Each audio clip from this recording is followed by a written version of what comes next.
What's good, Eagles fans? What's good? What's good? What's good? This is your boy Tone DeShields II, and y'all are tuned into another live stream from Chalk It Up, where no matter if we win or if we lose, we just gotta charge it to the game.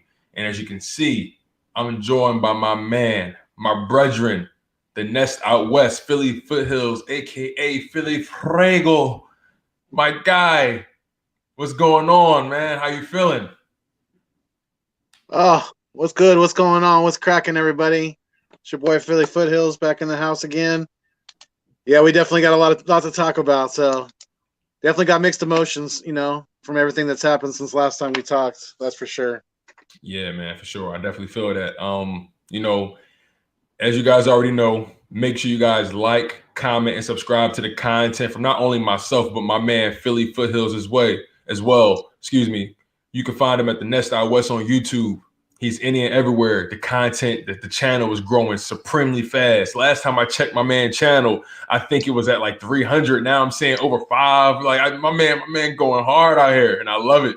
I love it, man. I love the energy you bring. I just watched your last video when you pretty much was going the emotional Eagles fan versus the rational Eagles fan. Bro, I was like, it was amazing, bro. Dope content. The energy is always electric, man. You guys definitely have to lock in on the nest out west, man. Philly Foothills, Philly Fuego, the alter ego. Yes, sir. I appreciate it, Tone. Definitely humbled by the kind words. And definitely been working hard, putting out a lot of content. And yeah, that's definitely that's the way to do it.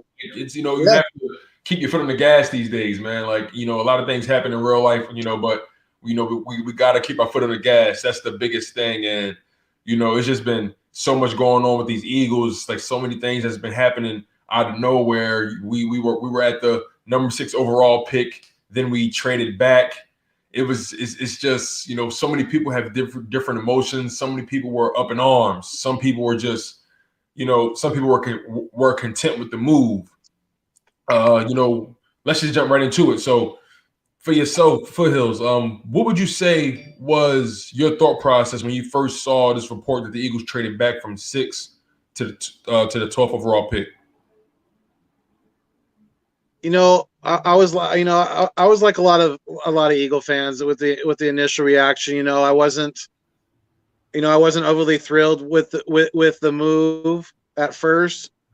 Especially if we really wanted to get one of the top playmakers in the draft, but when you really step back and look at it after I took a little time and step back and look at it, we really gained a lot with this move, and we only moved back 6 spots. So to me, with as many quarterback hungry teams there are right now, there's going to be a lot of quarterbacks taken in this top 10.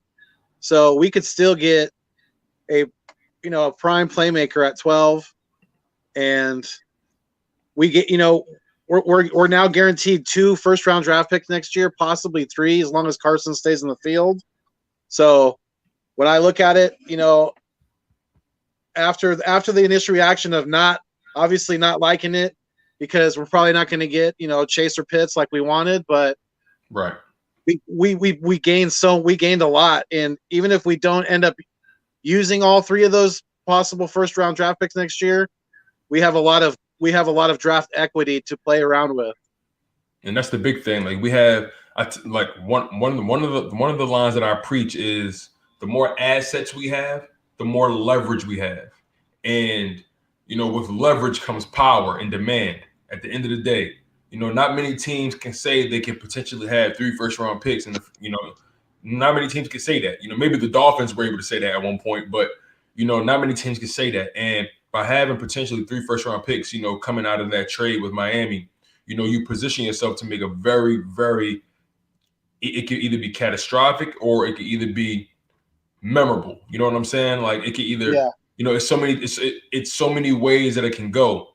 But just thinking about what we got in return, like you said, we moved back to 12. We moved up from, I believe, the 4th. We pretty much got another 3rd rounder or another 4th rounder, I believe. And then we got the 1st rounder for next year. So this team is honestly positioned to rebuild rather quickly if we make the right moves, the right personnel decisions. And if this team shows promise, with this roster as it's presently constructed, coming into this season, because there are still a lot of unanswered questions. There are so many unanswered questions with the receiving core. Is Jalen Reagor going to be able to break out? What do we have in Quez Watkins and John Hightower? What do we have in Travis Fulgham? There's so many questions at the cornerback position because we only have one guy that we really want to hang our hat on. And that's Darius Slade. The other guys, such as Avonte Maddox, Craig James, LeBlanc, all those guys are slot guys, really. You know what I'm saying? So and then on linebacker, we have no one to really hang our hat on except for maybe Alex Singleton and the fact that Jannard Avery moved back to linebacker, which is the natural position.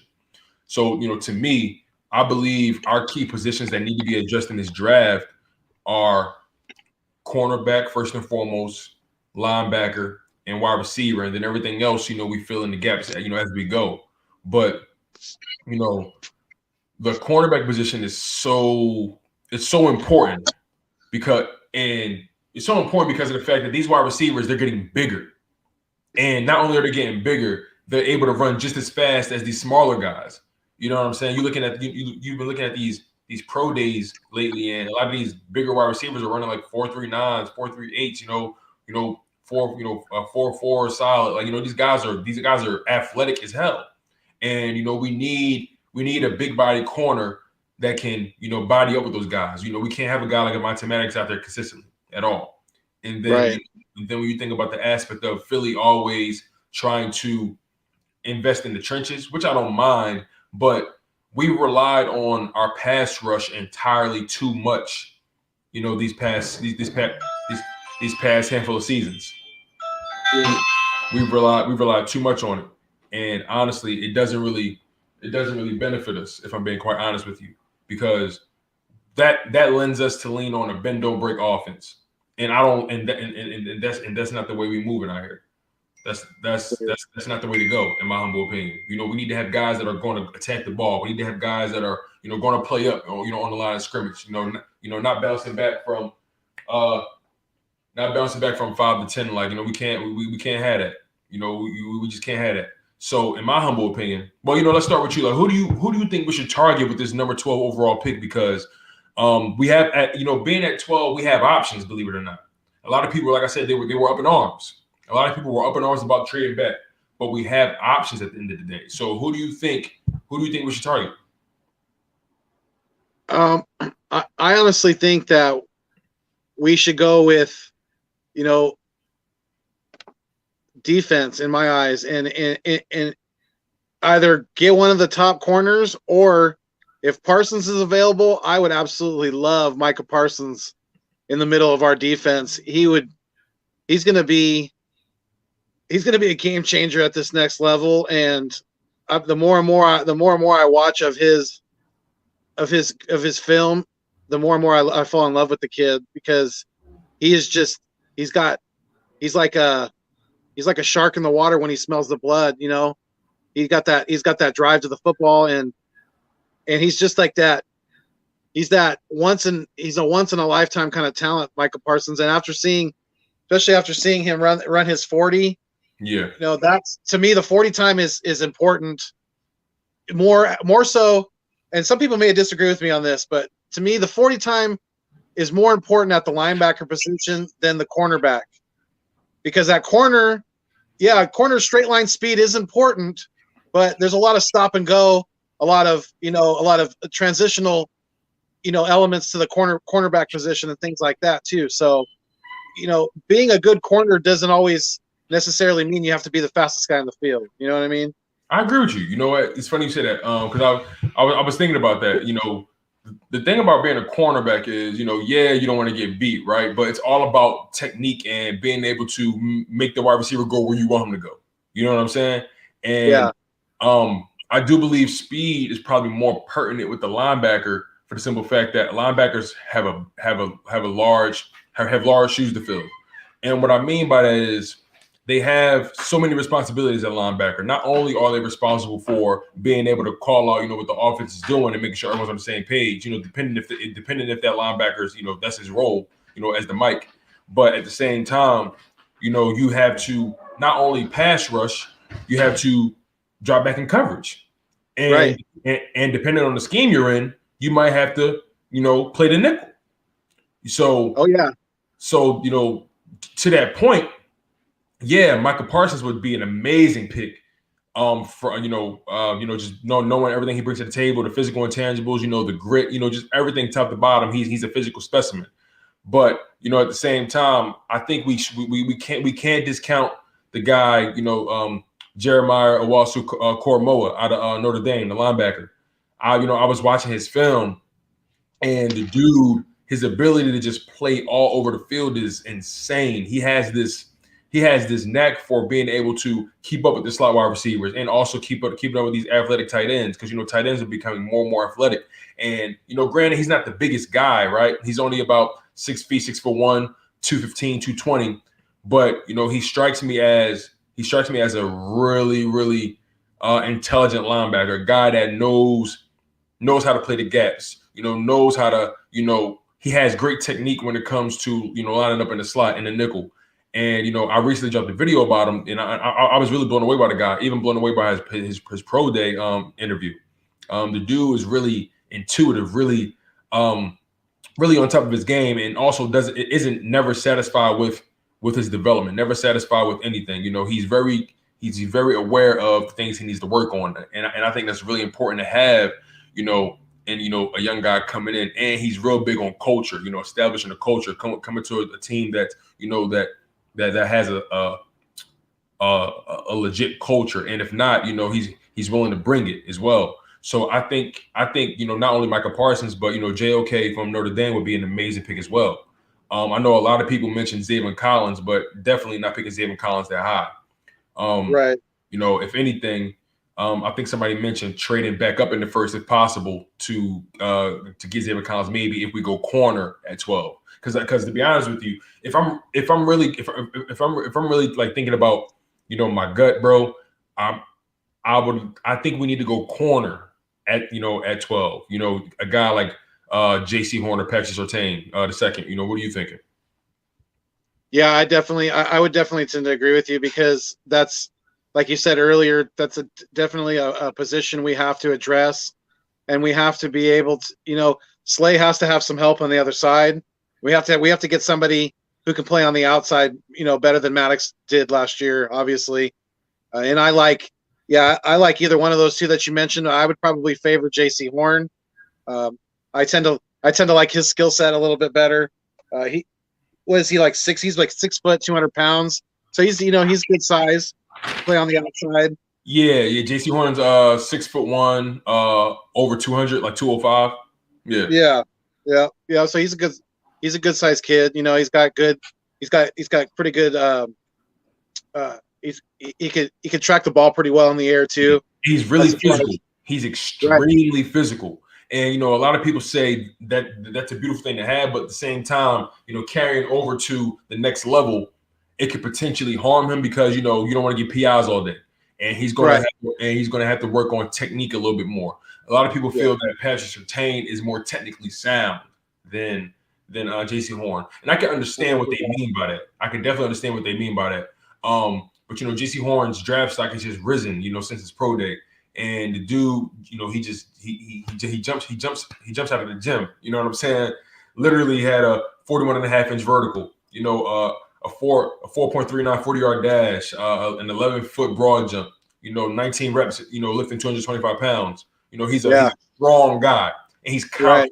His confidence is deadly, and I need that in my deep back. He gives me Jalen. He gives me, and I'm not comparing their talent. I'm not comparing that, but he gives me Jalen Ramsey level confidence, and I love that. Yeah, I agree.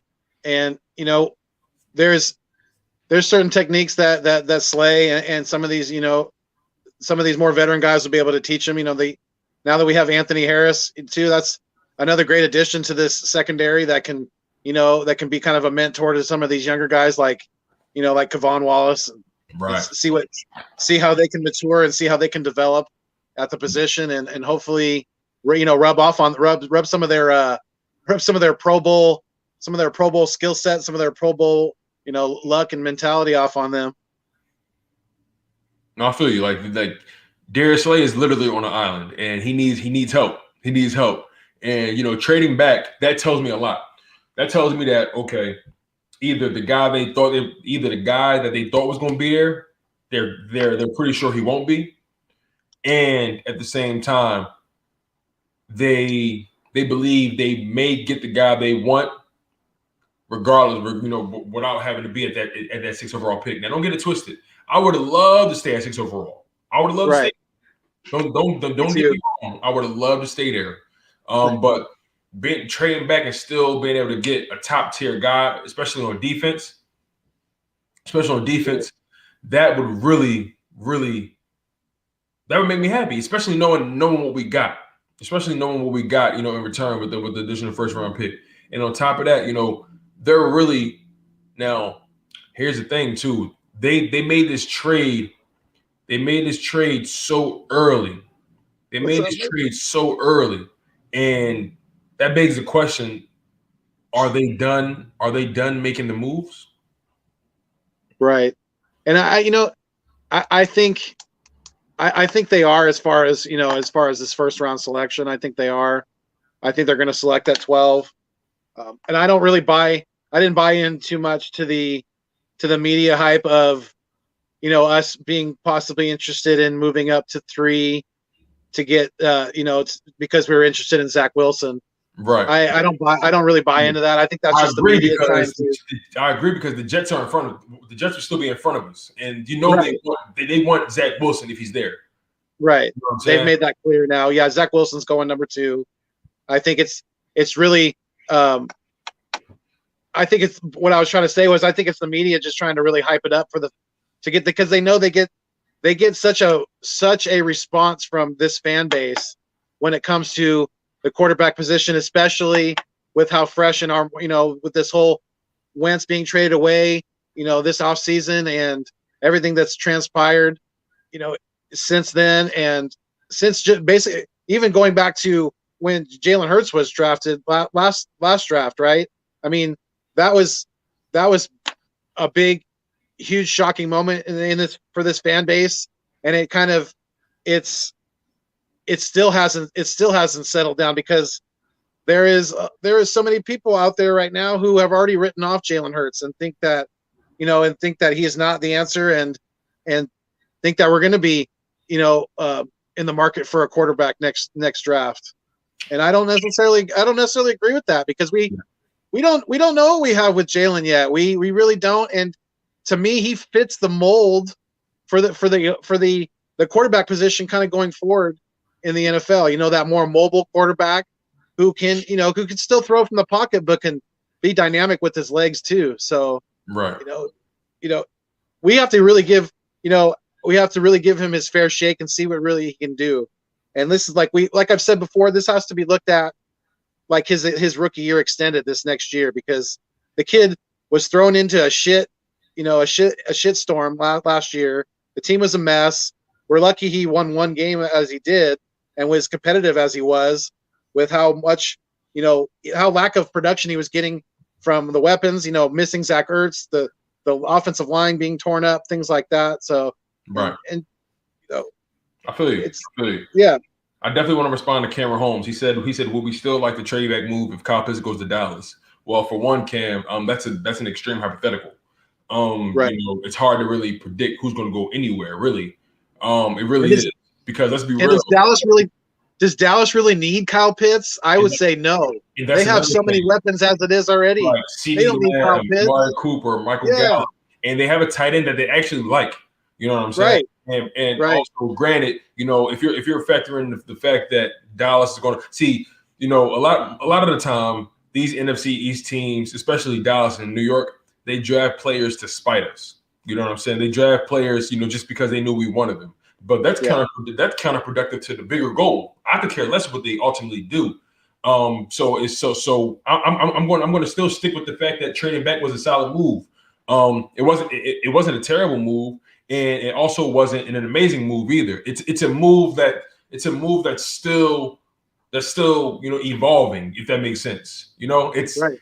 So I really can't answer that question, because that's such an extreme hypothetical. What are the odds of Kyle Pitts even dropping to Dallas?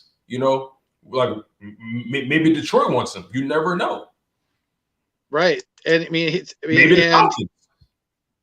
And the Giants too. The Giants have a starting tight end, and they just got Galladay in free agency and they spend a buttload on him as their top wideout. So, I think the Giants are probably going to go more defense in this draft. To be honest with you, with that, right. And with also offensive line. To your point, Foothills, the Cowboys would be idiots to draft Kyle Pitts where they are. Look, defensively, especially with the defensive backs they have. Exactly. Listen, the Cowboys are picking at 10, right?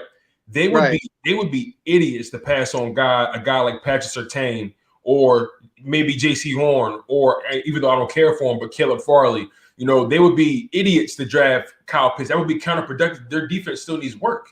So I highly doubt they would even do something like that. I just think it would totally be against what their biggest need is corner. And there are two, maybe three legit corners that can go top 13, top 15. You know what I'm saying?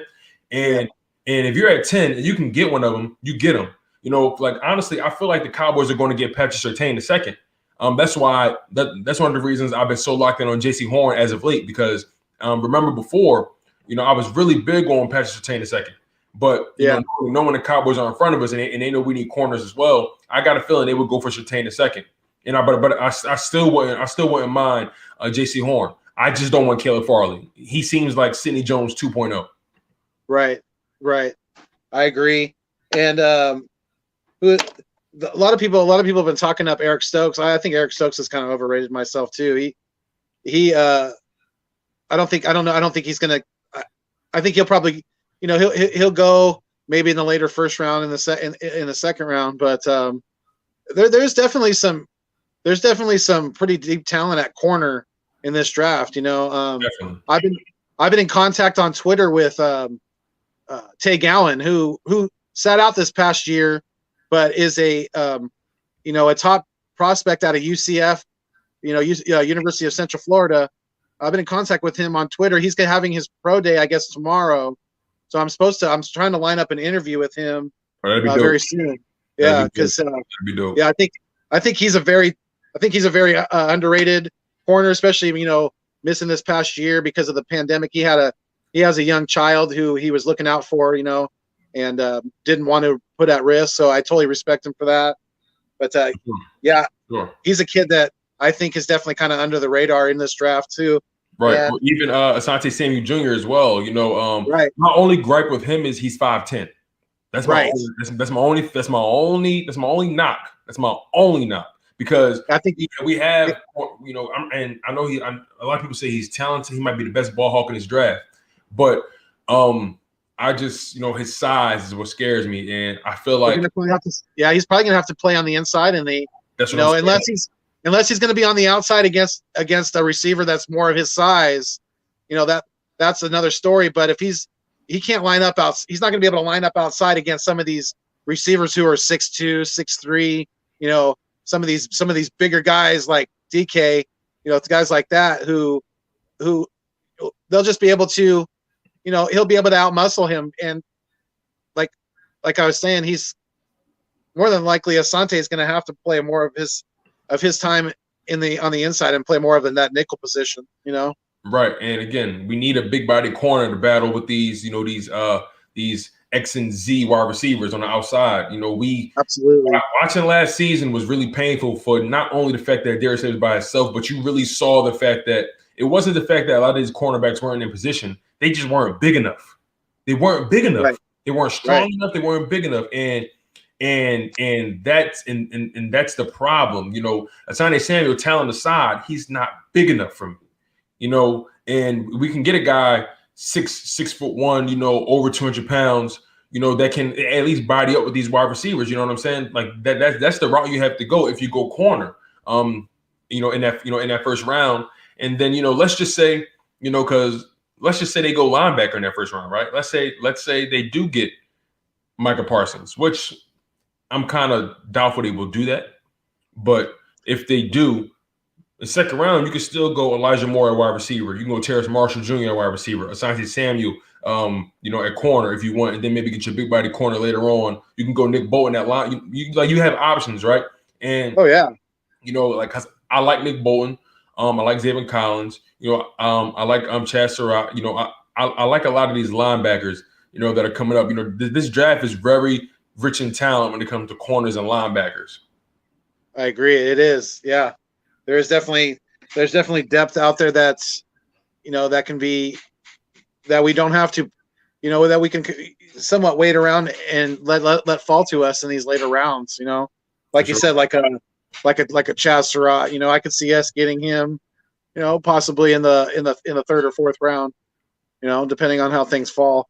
Right. And I wouldn't be surprised. You know what? I really wouldn't be surprised also, even though I don't want them to do this in the first round. I wouldn't be surprised if Philly, if one of those O linemen, one of those top tier O linemen fall. I wouldn't be surprised if they reach one of those guys. I would not be surprised. Like, if a guy like Christian Darrisaw falls or Rashawn Slater, if one of those two guys fall, because we all know Penny Sewell is not going to fall outside top 3. But if one or two of those guys are there, I wouldn't be surprised if they go O-line. I really wouldn't. Yeah, I mean, I wouldn't either, because that's another position that we kind of have to put some draft stock in fairly soon. What be it in this draft or going into next year, we're going to have to start replacing some of these aging linemen. We do, obviously.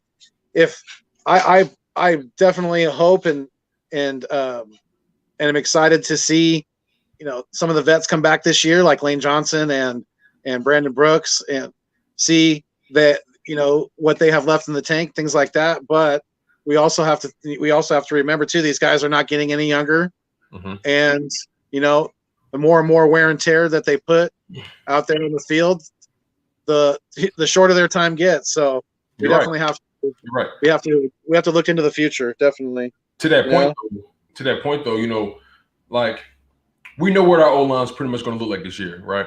So my thing is, I'm pretty sure there's going to be a dominant O-lineman coming out next year's draft as well. I personally wouldn't go O-lineman in the first round. I just wouldn't, because you have a lot of established guys on the O-line already, and Jason Kelsey, Lane Johnson, Brandon Brooks, Samalu, and then on top of that, you got Mailata. You have Andre Gillard, who you really just still don't know what he is yet. Got Herbig and Driscoll. I like the depth we have at O-line. There's a good combination of veterans and youth. I like it a lot. And let's be honest, a lot of those guys got a lot of good experience last season. That O-line was getting rotated like no other. And I firmly believe Jack Driscoll and Nate Herbig and Mailata especially is going to take that next leap, at O-line, because we brought Jeff Stoutland back. He didn't go to Alabama, thank God. And thank you, Nick Saban. he makes it, and he makes it Stoutland makes it a point to make sure guys are prepared. He makes sure guys are prepared if they got to play left tackle or left guard, or he always cross trains these guys. As my man Joey Shakes always says, it's really important. It's really important to understand what we have and what we can get right now. And I feel like if you got a chance to get one of these dominant linebackers or corners in that first round, you have to do it.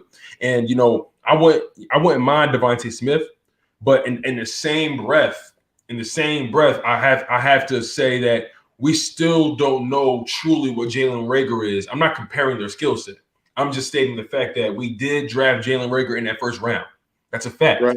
We drafted him in the first round last year. And last year also, he didn't really get a chance to take that step, or he really wasn't able to really solidify himself as one of those top tier first round prospects. Guys like Justin Jefferson made him look crazy. CeeDee Lamb made him look crazy. You know what I'm saying? Guys like what's the other dude? Denzel Mims and Michael Pittman. Granted, those guys had modest years. Two of the biggest guys, obviously, Justin Jefferson and CeeDee Lamb. Henry Ruggs had a great year.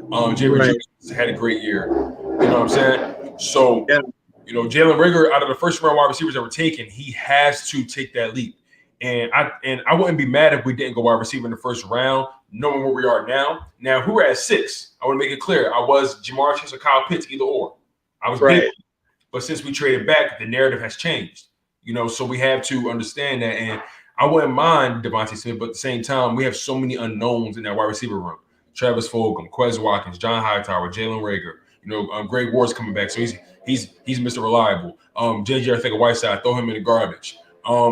But the umbrella man. Right, and at the end of the day, we're only going to be able to. At the end of the day, you're probably going to shoot up maybe 4 wide receivers on game day. You know what I'm saying? So at that point, Jalen Reagor is definitely going to shoot up because you drafted him in the first round last year. I definitely believe Quez Watkins is going to be there. Oh yeah, I'm so excited. I'm so excited to see year 2 out of Quez.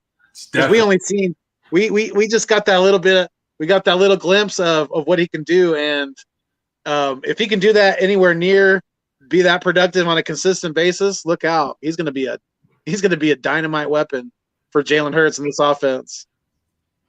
Bro, one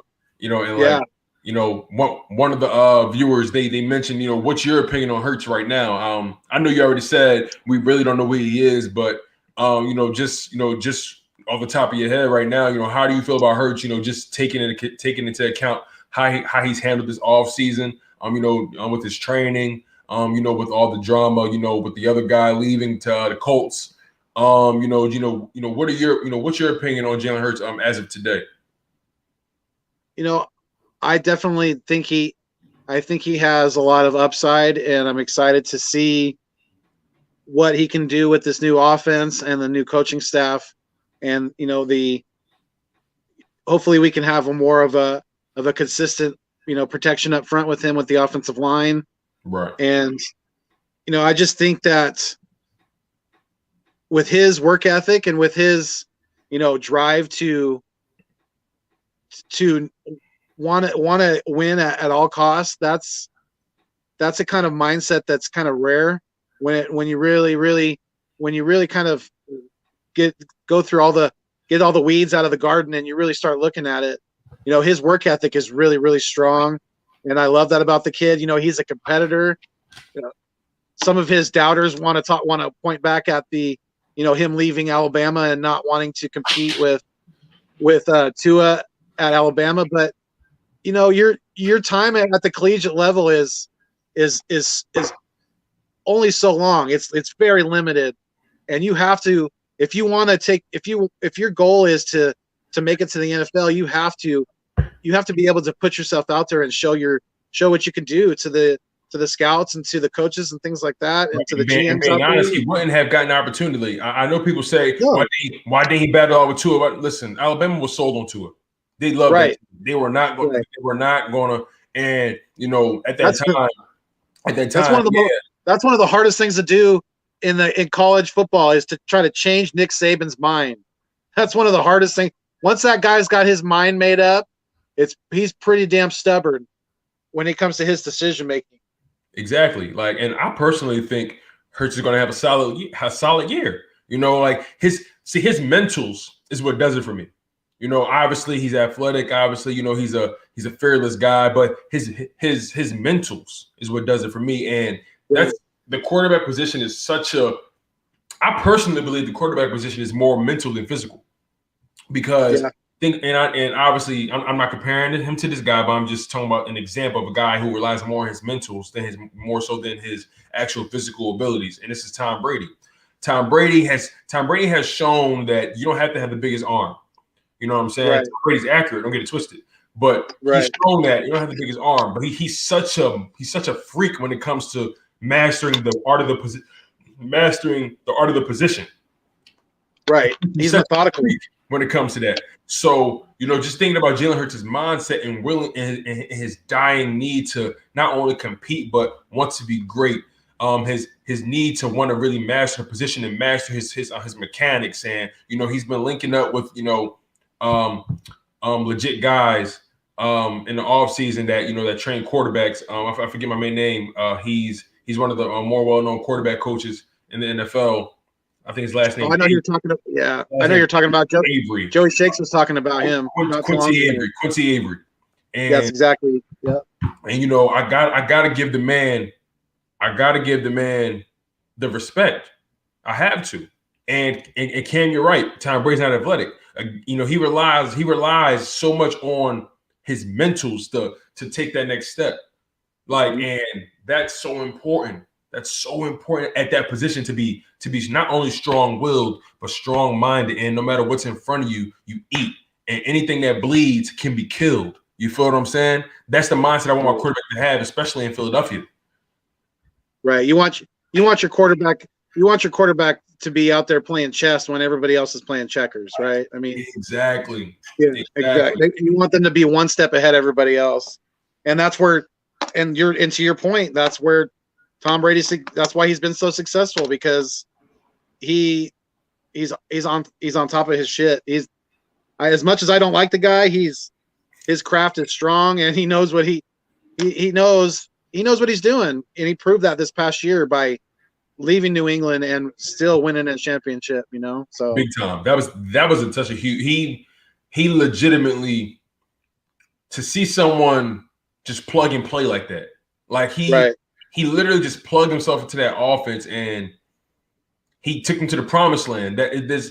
There's no way you can't. And a lot of people doubted him. I had my doubts at first. I'm not gonna lie, I had my doubts at first, but that team caught fire at the right time. And if you think about Tom Brady's run in the playoffs, who did he beat? He beat Drew Brees, Aaron Rodgers, and Pat Mahomes. Right. The best quarterbacks in the league, right? Drew Brees is retired, but at that time, 3 of the best quarterbacks in the league. He ran the table. You gotta respect that. You gotta respect that. You have to respect that. That run was storybook. He's going to be able to tell that story. Not only did he go to a different franchise for the first time in his career after 15 seasons, 16. Like, I don't know how many seasons, but 20, I think. Right, 20. Like to go into a whole another franchise, do what you did, and then beat the people you did the way you beat them. Come on, man. Right. I got to tip my hat off to that guy. I had, for that specific run, I have to. A lot of people get on him about, the various things, the various scandals in the past. I can't really speak for all that, because at the end of the day, he got reprimanded the way he was supposed to, especially for Deflategate or whatever. But in the same breath, you can't take that Tampa Bay Super Bowl from him. You just can't. You can't. Right. And I wouldn't be surprised if and I know we're kind of going off topic, but I wouldn't be surprised if he says that's his favorite Super Bowl of all time. I wouldn't either, because I mean that kind of put his, that got him out from underneath that Belichick umbrella, and it put his own stamp on it, with his own success in a whole nother team and with a whole nother players around him and coaching staff, things like that. So yeah, but going back to I forget what that person's name was, who was asking about, what if the Cowboys took Pitts at 10? Right. The Cowboys would not only to your point, Tone, do they not need an offensive weapon? They obviously would benefit so much more to go defense, but if they had a chance to get Pitts, they would be better off drafting a quarterback, just in case things don't work out with Dak. If he's got complications with his injury, things like that. I know they expect him to make a full recovery, but you never know. Guys could have lasting complications with serious injuries like that. So, but like if they, but they paid him already. They paid him regardless. Like regardless of any they paid him. So even drafting a quarterback would be dangerous. It would. But my point was, though, they would be smarter to draft like a Trey Lance behind Dak Prescott as opposed to Kyle Pitts, because Kyle Pitts is you're like we've already said, they have so many weapons already, and you can only spread the ball around so much. So, in my eyes, as dangerous as drafting a quarterback would be after just paying Dak all that money, it would be smarter than draft. My point was it would be smarter than drafting Kyle Pitts. I understand where you're coming from. I guess my retort to that would be like, I probably feel the opposite, in terms of like Kyle Pitts, because he definitely would make the offense better. Don't get it twisted. He definitely would make their offense a juggernaut. But, regardless, we both agree that wouldn't be smart for them to draft him anyway, because they have more glaring needs than a tight end. That might be one of their least needs. You know what I'm saying? Right. Like they're so weak at corner, which is they're so weak at the defensive back position. They're so weak, and and so are we. Don't get it twisted. So are we, but they really need to nurture that, and we need to really. This is a big draft. This is the biggest draft in the past decade. This is the biggest draft of the decade. Hands down. This is the biggest draft of the decade. That's why I won't be surprised if the Giants swoop up one of the top corners at 11, right? Because they picked right before us at 11. They did sign Adoree Jackson, so maybe not. Oh, that's right. They did get Adoree. I forgot about that. Gave him a big contract. Right. You're right. That slipped my mind. I forgot they signed. They got Adoree. Yeah, because I was thinking that they just had that younger kid, Bradbury, on the one side. But yeah, Adoree Jackson was a big pickup for them. I personally think that they overpaid him a little bit. Of course, you typically do in free agency. Right, absolutely, yeah, and that's where we've kind of made some mistakes in the past. A la the Dream Team. What was that in 2010? Please don't bring it up. The whole Vince and Nnamdi Asomugha. Don't bring that up, man. That was one of the ugliest seasons I've ever had to witness because Nnamdi Asomugha was so bad. He left the NFL and started acting. Like seriously, like you can actually find Nnamdi Asomugha like movies, and he's actually pretty good. he does okay as an actor. You know what I'm saying? He does okay, and and then. I doubt the Giants, just shifting a little bit. I doubt the Giants will even go wide receiver because they just signed Kenny Gillard. Right. And they still have Sterling Shepard, I believe. They still got Evan Ingram at tight end. Who else do they have? Who else do they have at wide receiver? They have that younger kid. His name is escaping me right now. But what I was just about to say was, wouldn't it be weird, be a shocker if the Giants kind of threw a curveball in there and they drafted a quarterback? That would be insane. What if they draft Mac Jones? Right. And there's a lot of, and I have a lot of, I have friends that are 49er fans, and some of them think that the 49ers are going to make a play for Mac Jones, and I'm like, at 3? No way. No way. But here's the thing, though. There's so many, we rely on a lot of these experts to determine someone else's value, right? But the biggest thing about these teams that are going for quarterbacks, the biggest thing we ignore sometimes is at the end of the day, you want to get the guy that you believe is going to take your offense to the next level. You know what I'm saying? It's a fit thing, right? It's rare you have a quarterback that just can, no matter where you put him, he's going to play well. You know what I'm saying? So, I personally think San Fran is going to probably go Trey Lance or Justin Fields. I wouldn't be surprised because Justin Fields had an amazing pro day, and there's this narrative that his draft stock is dropping, but for no reason. I don't understand it. He had an amazing pro day. And he obviously played well in college, to be drafted top 8, top 10 or whatever. So my thing is, I don't understand why people was trying to say his stock is dropping, or even if it is, I don't see why it would be. I really couldn't make sense of that. And I even saw rumors that the Eagles potentially may look at Mac Jones at 12, and I think that's not a good thing because if you're going to trade back, why would you go quarterback? At that point, you should have stayed where you were. You might be able to have Trey Lance fall to you. You know what I'm saying? It was no need for you to trade back then go quarterback. I think that's counterproductive. I really believe them trading back. Granted, it's early, so they may trade up again. You never know. But the same token, them trading back tells me right now a defensive guy's on their mind. That's what I'm thinking. And I tend to agree because I think they feel that the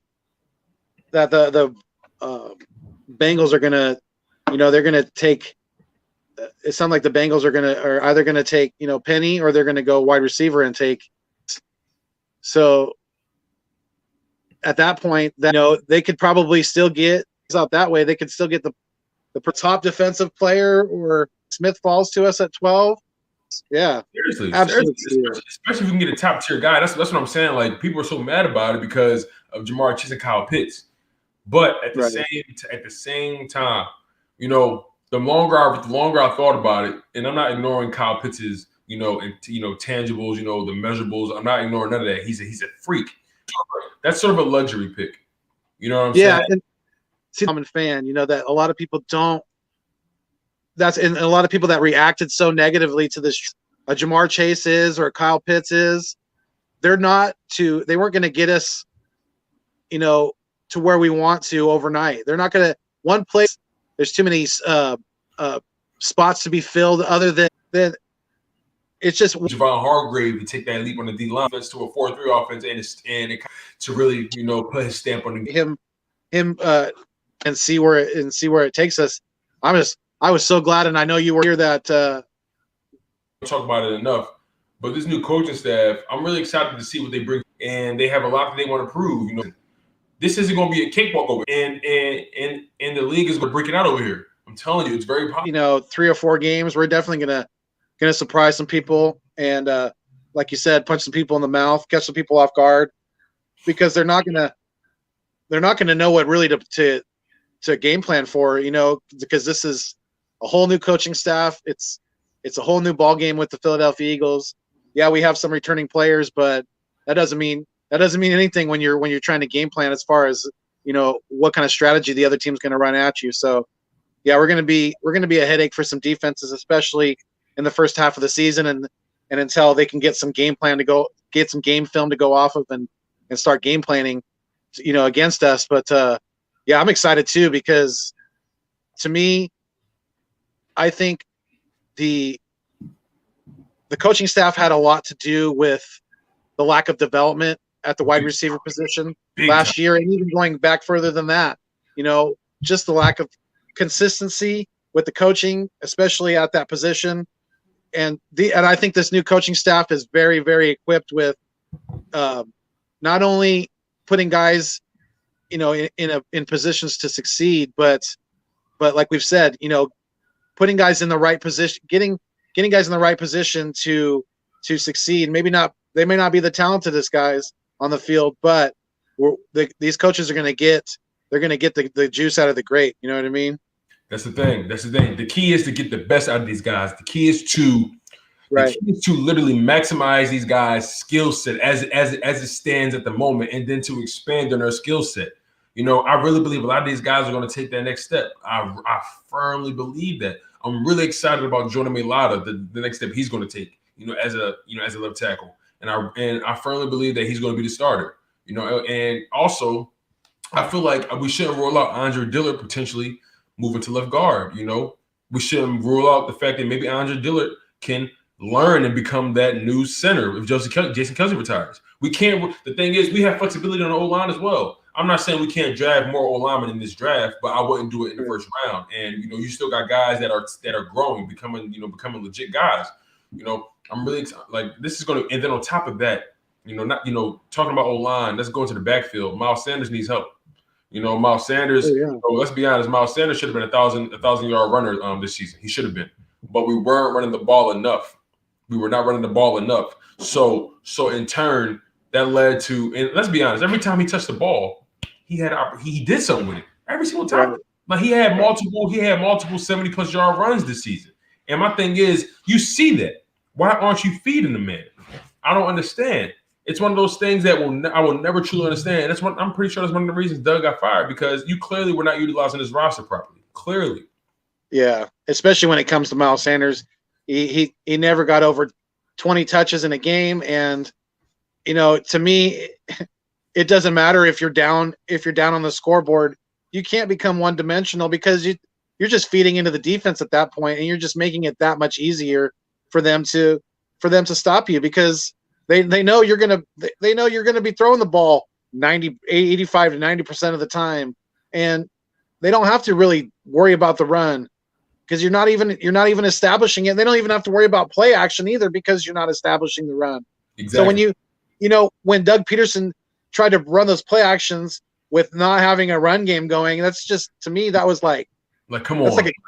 It's like seriously, it's like, really? Like, what are you doing? because that's just like he was coaching as if they like other coaches don't keep up with tendencies. He was coaching as if tendencies weren't being recorded. Like tendencies are recorded. That's a recorded. That's an analytical step. Like we record those things. And he was being as predictable as like a high school coach. I mean, he was basically dipping back into his high school coaching days with his predictability and his lack of creativity in the offense, and you know, trying to get guys like Quez and guys like Rieger. You got to get them in space. You got to let them utilize their speed and their athletic ability, and he wasn't doing that. And I know that this new coaching staff is gonna do a better job at that, because I mean, you can't do much worse, that's for sure. But I think I'm really confident in Sirianni and, you know, and Steichen and these guys. They're gonna put a good game plan together, and this team. You know, we may not go to the promised land, you know, in the first couple of years, but give this coaching staff some time, and I think they got great things ahead of them. That's for sure. Yeah, for sure. I agree with you on that. You know, this is the youngest coaching staff we've had in the city in a long time. I can't remember a coaching staff we ever had ever this young. You know. Yeah. You know, I can't either. I really can't. But this upcoming draft, the draft is in about 4 weeks, and it's so interesting to think about, because like this first round is going to determine a lot. It's going to determine a lot, and it's going to let us know exactly how the rest of this draft is going to go. You know. Yeah. And to me, the way things felt, don't you really think that this was like the way how quickly things fell into place, you know, with the 49ers trading with the Dolphins, and then us trading with the Dolphins, that was all within, you know, like 20 minutes, half hour time in real time.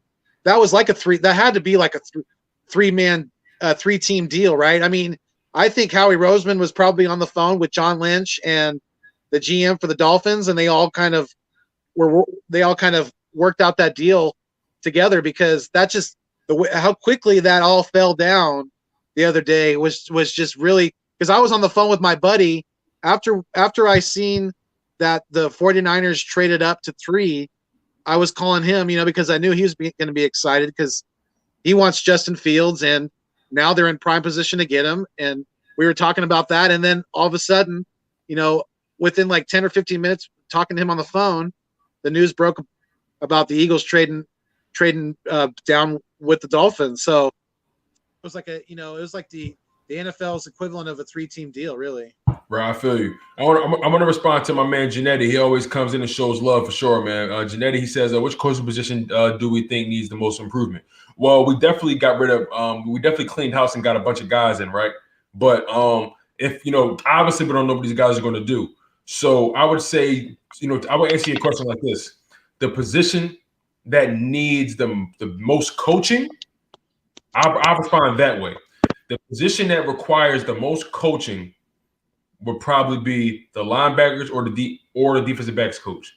Those two positions require the most coaching to me, or the best coaching available right now, because the linebackers, let's be honest, it seems like the shallow part of the field we couldn't cover it. It seemed like we were just getting slaughtered, you know, in the intermediate, you know, routes. You know what I'm saying? You know, we had no linebackers that could legitimately drop back in coverage. What's up, Philly? Philly, my guy. You know, we had we had legitimately no linebackers that was able to drop back in coverage and cover anybody, not even a tight end. You know, I never want to see Tyler Higbee torch us like that again. I never want to see that in my life. That should not happen. That should not happen with NFL level talent. And I'm not taking nothing away from Tyler Higbee. He's a solid tight end, solid. But dude, that should, like, he had 3 touchdowns in that game, 3, and they all came on the linebacker core. Like, it should not happen. It should never happen. So I would say linebackers need the most work. I would definitely tend to agree with Tone on that. Yeah, linebackers definitely need the most coaching, and I think, you know, we have kind of a young and unproven linebacker coach, so it's going to be interesting to see how that goes. For sure. You know, hopefully hopefully being a younger guy and being a former player himself, he can really relate and get into the minds of some of these younger players and develop them and help them grow. But Right. another position I would definitely throw out there, we were just talking about, is wide receiver. They definitely have to, and thank God Aaron Moorhead's back, because we finally get some consistency at the coaching at that position. Right. And that definitely needs to be a key position to address as far as player development, as far as just the new nuances. Think when plays break down, how to teach those guys to get into some open field and try to work back to the quarterback, things like that. That was a big weakness. I agree with you on that. Right. The receivers, one of the biggest weaknesses was their ability, like once things break down and like once they run their route, it seemed like they didn't know what to do after that. You know what I'm saying? Right. Like, and my thing is come back to the ball. But yes. in the same token, Doug Peterson had them running go routes all the time. So it's hard probably to come back when you're going so far deep. You don't know what's going on. Next thing you know, your quarterback is sacked. So I think one of the positions we're going to see immediate, like one of the more immediate leaps I think we're going to see is probably going to be at that wide receiver position, because Nick Sirianni, that like my man, like Marion Johnson says, it's his specialty. That's his specialty. That is his specialty, and then it's quarterbacks, and then like that's his legitimate specialty, and then you got Aaron Moorhead, who actually was able to see. The thing is, I wouldn't put the blame on Aaron Moorhead, because a lot of those young guys like Quez Watkins, John Hightower, they wasn't getting Travis Fulgham. They weren't getting the snaps. They didn't get the snaps, so you couldn't even see them in a large sample size. And then on top of that, you got to give these guys momentum. You can't just throw them out there and say get open. Like, come on, man. Like, especially since they weren't top tier, talented guys coming out of their respective draft classes. And I think Travis Fulgham was undrafted, right? Yeah, and I'm excited to see what he does, with this new coaching staff and his continued development with Jalen. And I think we haven't even begun to see what Travis Fulgham could do. So bro, he has the physical intangibles. It broke my heart to see him lose playing time after Alshon came back last year. It was really, really frustrating, and I hated to see that, because he was playing so good and putting so much effort out there. The kid was balling. You can't fake it. Like, it's this is going to be such an important year for the Eagles, man. We really need to see a lot of guys take that next step. Not just not just on the field, but we also need to see guys take that next step as far as leadership. Who's our leader? Let's think about it. Let's really think about it. Offense side of the ball. If Jalen Hurts is the starter, he's obviously going to be the leader. But defensive side, okay, we got veterans on that side of the ball, but Fletcher Cox was never really the leader guy. He was more so see what I do, follow my lead. Brandon Graham, he gets you excited. He's an energy guy. Darius Slay, he's more so the same type of, hey, listen, follow my lead versus, a talker. So who's the leader? Who's gonna establish the culture of the defense? And that's why I feel like you can find a guy in this draft to do that. You can find a guy that's going to bring that swagger to your defense. The guy that's going to bring that moxie, that demon slayer attitude. You know what I'm saying? We need a guy that's going to bring respect. A guy that's going to strike fear into you when he's on the field. That's why I want a guy like Micah Parsons. I want a guy maybe like J.C. Horn. A guy that's going to bring that swagger. We need that on defense. We do, and then we've definitely been lacking that, especially since Malcolm Jenkins left. He was definitely our leader on defense. Especially through the Super Bowl run and things like that. But yeah, we haven't had. We haven't had a leader in the middle of the defense probably since. I mean, Hicks wasn't on the team long enough really to establish himself as a leader. I would say, you're talking about middle of the field as linebacker goes. I mean, we really haven't had a leader since Jeremiah Trotter. in the middle of the field. Who? Or we haven't had a leader since Brian Dawkins. We haven't had Brian Dawkins, but we had a leader in the D-backs with Michael Jacobs. I take that back. But like you said, the middle of the field, the shallow part of the field, out of the linebacker core, right? Who's really been that leader? We haven't had that guy in such a long time. We haven't had a dominant linebacker in such a long time. It's ridiculous, man. Ridiculous. Right. That's why a pick like Parsons would be so long overdue for this team. And yeah, it would surprise the hell out of me and probably surprise the hell out of a lot of other Eagle fans. But crazier things have happened, and if he's there at 12, I say pull the trigger. And that's why I don't want them to overthink it. I do not want them to overthink this draft. You don't have to. I will take Michael Parsons over a Jalen Waddle any day of the week. Right, because you can still get a good wide receiver in the second round, Elijah Moore, who looks fantastic. Right, exactly. Yeah, Elijah Moore reminds me a lot of Tyreek Hill, his skill set.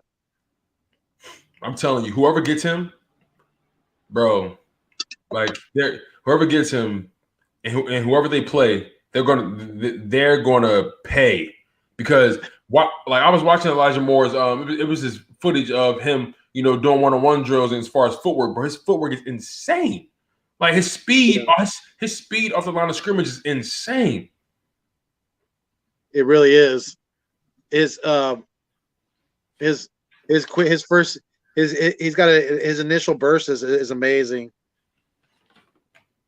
Crazy. And then on top of that, you got a big body like Terrace Marshall Jr. You know what I'm saying? Or you can wait, or you can wait deeper in the draft, get a guy, get a gem in the Tamorian Terry. I'm real high on him. The Eagles have even been looking at, the running back, Kylan Hill. He was good in college. You know what I'm saying? Yeah. And then, moving back to the first round, Jeremiah Owasu Kamara, like he would do, like I said, he's a big culture guy. He would I love the way he carries himself. He brings an accountability to the defensive, to the defensive side of the ball. He provides a level of accountability that I love in my defensive guy, that I will love in my linebacker. Like I said, he's not the biggest, but he would bring so much to the table.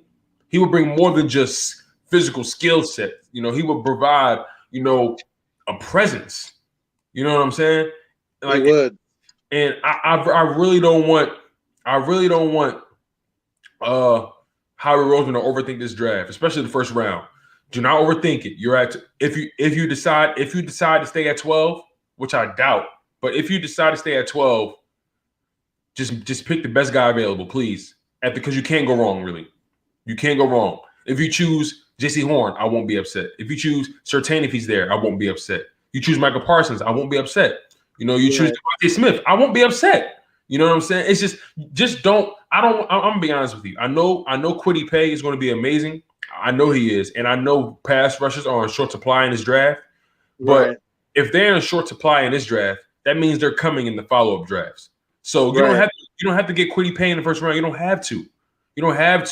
You still got Brandon Graham coming back. You still got Fletcher Cox on that D-line. You got Javon Hargrave, Josh Sweat, Derek Burnett. Josh Sweat is going to take that next step. I'm telling you.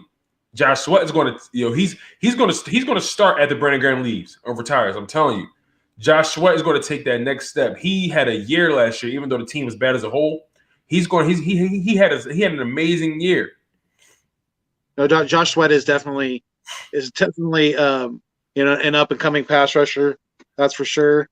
And yeah, Derek Barnett, he needs to start earning his keep because he's making $10 million this year. So he's got to stay on the field and show us that he could be productive consistently. So yeah, and like you said, we don't need to reach and try to get. I think we would be making a mistake to take a defensive end that high in the draft. Big time. If we're going defense, it's got to be linebacker or corner at 12. So do you think we're not done moving as far as draft position? Do you think we're gonna? You think we're not picking at 12? You see, the reason I say that is because, or the reason I believe that is the fact they made this move so early. Let's be honest. If they waited until draft night, they probably would have got a haul for that pick. They probably got a haul, but they're trying to maneuver. You know what I'm saying? And also once they probably saw that they could probably get Miami's first round pick from next year, they probably like, okay, yeah, that's actually a good deal. That gives us flexibility. We're still drafting in the top 12, top 13. We can still get a quality guy. Even if we don't get a wide receiver, we still have young, untapped talent in our wide receiver cores already. We can get a legit corner at 12. So I'm thinking like, okay, what are they thinking really? How he's gearing up for something big. And I don't know what it is. He's gearing up for something. But my thing is, whatever he does, it can't set us back. It can't set us back. It has to still provide us flexibility. I don't want us to lose, future draft picks. Future first-round draft picks. Whatever he does to move back up in that top 10, if he decides to do that, the move has to make sense. It has to. And then the pick has to make sense as well. That's why I was glad, if there was any validity to the Eagles moving up as opposed to moving back, I'm glad that they didn't, if there was any validity to that, because that would have meant that we were going to have to give away some of this draft equity that we have. And we're not in any position to be doing that. We have to be stocking the cupboard as opposed to going on, an eating spree. We have to be preparing, for the future and rebuilding this team through the draft. And we do that with draft capital, which we have quite a bit of now, which is a good thing. Yeah, man. Like I keep saying, man, I know people was upset about the move, but the amount of capital we just received back, it honestly doesn't make me feel bad about losing out on, the guy that decided to go to the Colts. I'm like, foregone conclusion. I'm not even thinking about the dude. Like it's like we have a chance to really flip this roster quickly if we draft quickly. Yeah. And that's what everyone's on pins and needles about, right? Because when nobody trusts Howie at this point, and with due cause, because he's shown again and again that he's not able to be the best GM when it comes to drafting the right person on the board when our number is called.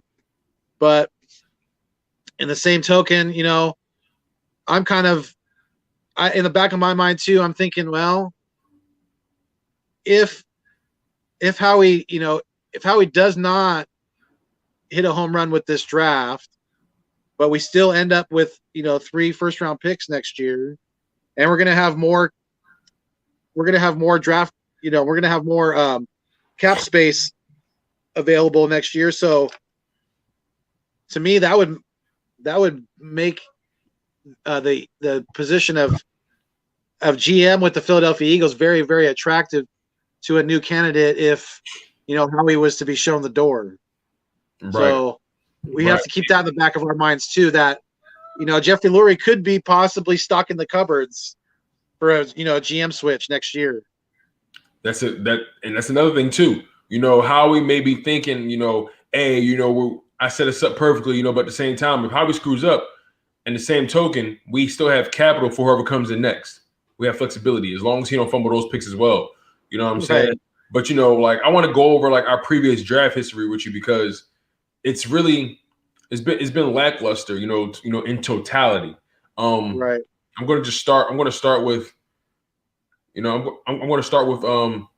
2015. So in 2015, we drafted Nelson Aguilar in the first round, Eric Rowe, Jordan Hicks, Ja'Cory Shepard, Randall Evans, Brian Mihalik. Okay, those last 3 guys, who the hell are they? Right. You know what I'm saying? Right. And then Eric Rowe made a career with the Patriots. Jordan Hicks, he was good, but he couldn't stay healthy. That was the problem.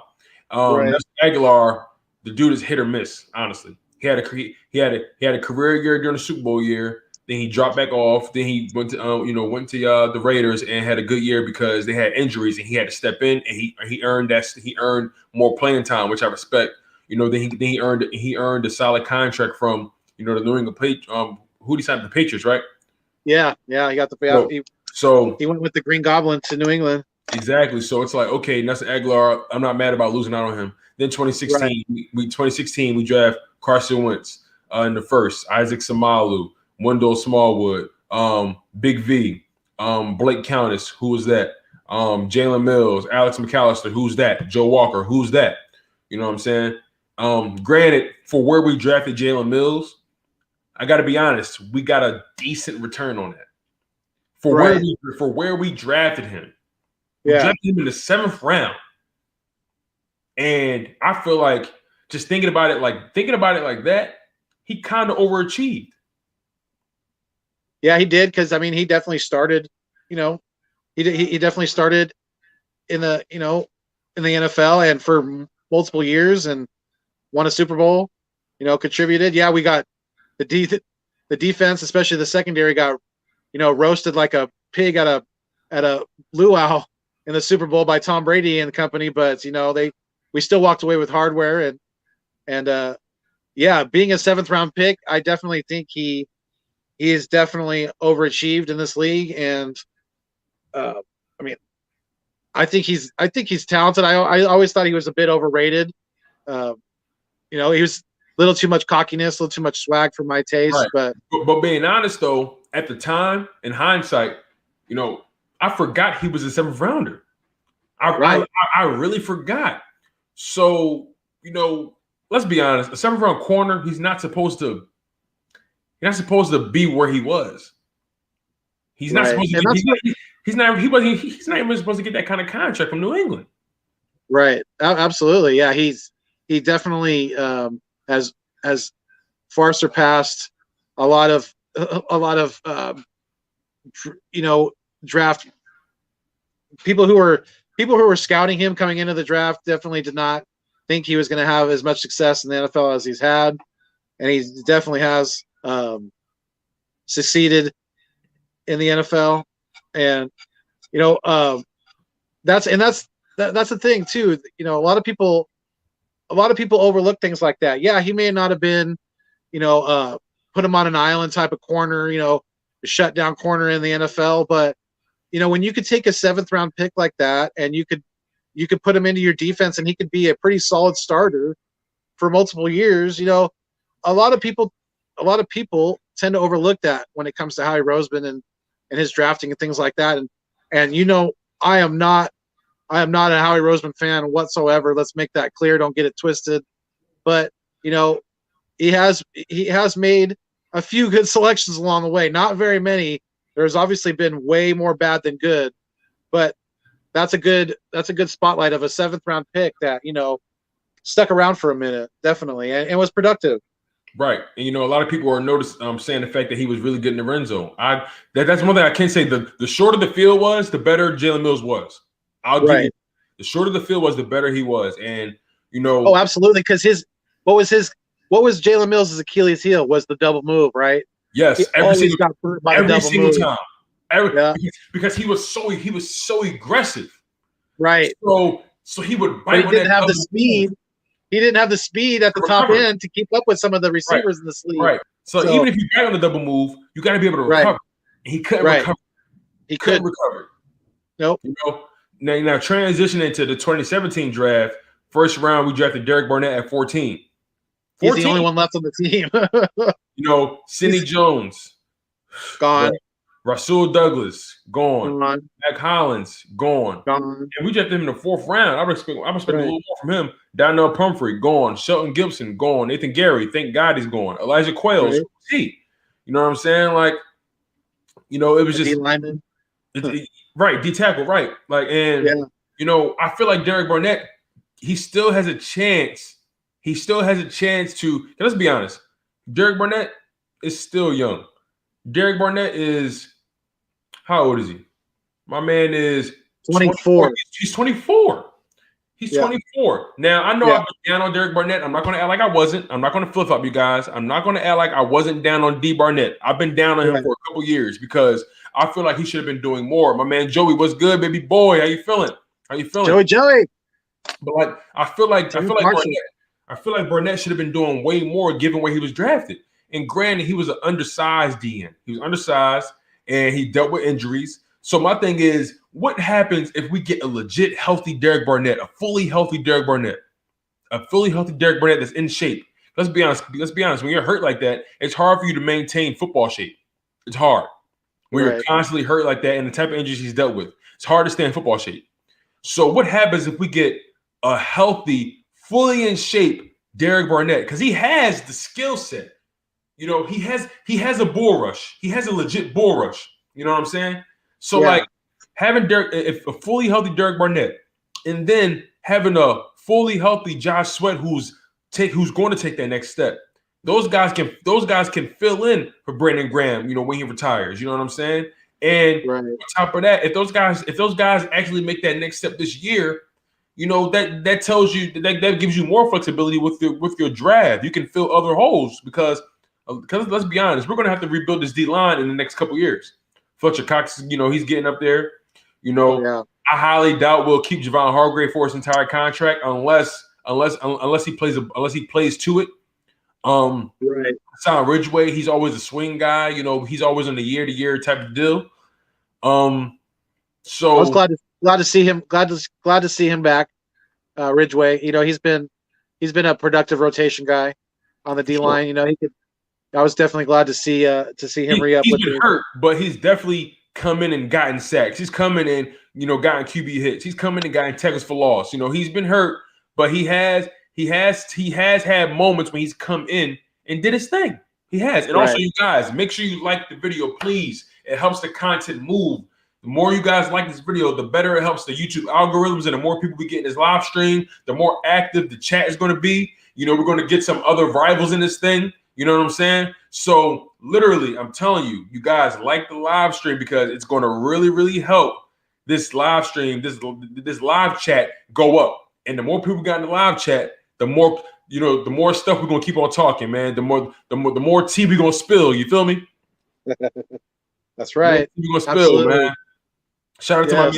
So, you know, real quick, you know, I want to shout out some people that's in the live stream showing love. Shout out my man at Eagle, man. I really appreciate you, my man. Shout out Eagle Slayer. Shout out Philly Talk Podcast featuring Philly Mike, my guy. Big time, man. I appreciate you for coming through showing love, man. I appreciate you. Timothy Miller, Matt Weeks. You know what I'm saying? Eagle Slayer, random Anton, Joey Shakes. What else, my man? Cameron Holmes, Nikki Steeds coming through. Janetti, always showing me love. Marion Johnson. Who else? We going in? We going to Philly the podcast came through to show love. Philly Joyle. Scoob Doo, Moochie Robinson, Rashawn Sanders. You know, I see Moochie in earlier. You know what I'm saying? Like we got so many people in this live stream that's showing love, man. And like without you guys, the content is not possible. Please, please, please go lock in on my man. Philly Foothills, the Nest Out West. Go lock in the subscriptions. The links, all the links are down below in the descriptions, you guys. Go lock in on my man, the Nest Out West. He is coming with that hot fire, that Philly Fuego. You feel me? He's coming with that hot fire. You know what I'm saying? He's coming for it. You gotta bring out the mask. Bring out the mask. The alter ego is here. You know what I'm saying? Philly Fuego is in the building. What is going on, Mr. DeShields? My man, Philly Fuego. Listen, my man. You know what's that thing you normally say about the Cowboys and the Giants and the football team? You say, well, how does the intro go again? The football team has no name. The Giants fans have no shame. And it's been literally Batman forever since the Cowboys won the big game. Bro, you can't make this up, man. You guys gotta lock in on my man. That's the Nest Out West. I'm telling you, the Nest Out West. Lock in on Chalk It Up. Tone just a second if you haven't already. I'm always grateful for newcomers. I'm always grateful for you guys commenting on my videos as well because you guys challenge me. You guys hold me accountable. You guys keep me locked in, and y'all never let me slip, man. Truly. And the support is literally to die for, man. I love you guys so much, and we're going up, man. We're all on me and my man Philly Foothills, aka the Nest Out West. We're on the road to 1K, man. Get us there. We're coming. Absolutely. Man. We're yes. coming. I just recently, the Nest Out West just recently went over 500 subscriptions. So yes, very much thankful, and I appreciate all the love and support that we've gotten so far.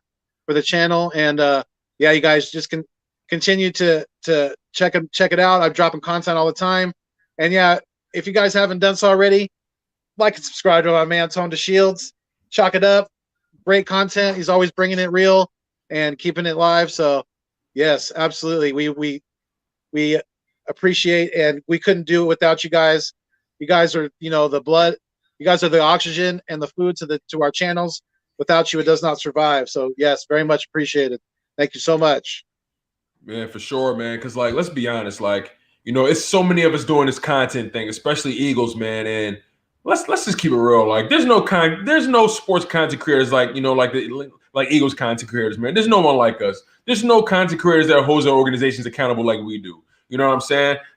There's no one out here that really does, what we like. I'm sorry, we go so hard, and on top of that, we actually support each other. That's the biggest thing I love. We actually support each other. I support, shout out to guys like Nikki Steves, shout out to guys like, Lord Brunson, Joey Shakes, Philly the podcast, Philly Mike from the Philly Talk podcast, Robinson, DJ Eastwood from, running back Philly, Philly Take What RB, Philly Notion, Philly Fresh. You know what I'm saying?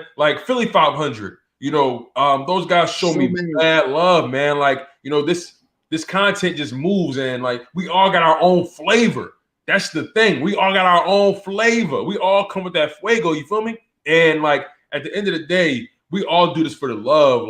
We all do this for the pure fandom, and we're all trying to grow. We're all trying to take not only, our channels to the next level, but we're all trying to take our careers to the next levels. We're all trying to change not just our own lives, but our families' lives. And you guys help with that. You guys don't understand how much you guys mean to the channels, mean to the content moving forward. Without you guys, nothing is possible. Nothing is possible, man. Understand that. The more you guys feel that, the better the content will be, man. I promise you guys. The more you guys invest in us, the more we're going to invest in the people, first and foremost. Couldn't have said it better myself, man. We're always, I always love collabing with other people, especially Tone. I've enjoyed. We've done multiple collabs together already, and enjoyed each and every one of them. And yes, we're always wanting to pay it forward and help love and support everybody else's channels as well as our own. So yeah, we are definitely a strong fam on this, on the social media.